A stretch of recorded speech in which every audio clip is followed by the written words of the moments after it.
আজকে আপনারা যে ডাবটি দেখছেন এটি হলো একটি মালয়েশিয়ান ডাব। তো এই ডাবটি বাংলাদেশের সাধারণ ডাবের থেকে কিছুটা আকারে বড় হয়। তো এই ডাবের কালার একটু লাল টাইপের হয়, আর গাছে প্রচুর পরিমাণে এই ডাবটি ধরে। এক একটি গাছে মোটামুটি 60-70টির উপরে ধরতে পারে, প্রচুর পরিমাণে ধরে। আর বাংলাদেশের সাধারণ ডাবের থেকে এগুলো বড় হয়, দেখলে বুঝতেই পারছেন। আমাদের বাসাতে এই ডাবের গাছ আছে দুটি ডাবের গাছ আছে, যেটাতে মালয়েশিয়ান ডাব গাছ প্রচুর পরিমাণে ধরে। আর দুটি আছে আকারে বড়, তুলনামূলক কম ধরে, কিন্তু আকারে অনেক বেশি বড় হয়, এগুলোর ডবল প্রায়। তো ডাবগুলোর পানির স্বাদ খুবই মিষ্টি হয়, আর ভেতরে হয়তো সেউলি পাওয়া যাবে, এটি দেখা যাক।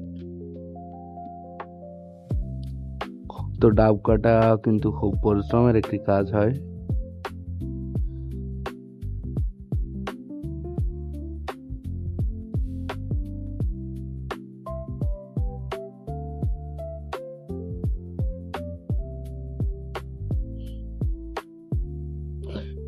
এই যে আমরা কিন্তু দেখতে পাচ্ছি যে ডাবটির মধ্যে পর্যাপ্ত পরিমাণে পানি এবং শাঁস বলে যেটিকে রয়েছে।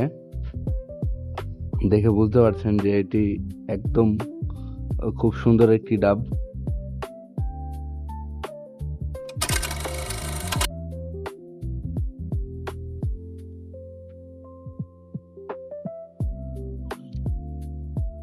ডাবটিতে পানির পরিমাণ মোটামুটি ভালোই ছিল, এই দেখতে পাচ্ছেন মোটামুটি হাফ লিটারের উপরে, ভালোই। আচ্ছা, ভেতরে শ্বাসের পরিমাণটা দেখা যাক কেমন হয়।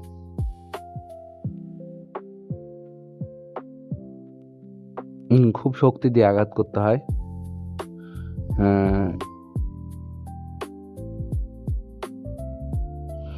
ভেতরে সুন্দর পরিমাণে শ্বাস রয়েছে দেখা যাচ্ছে, হয়তো অনেকেরই এটি খুব পছন্দের।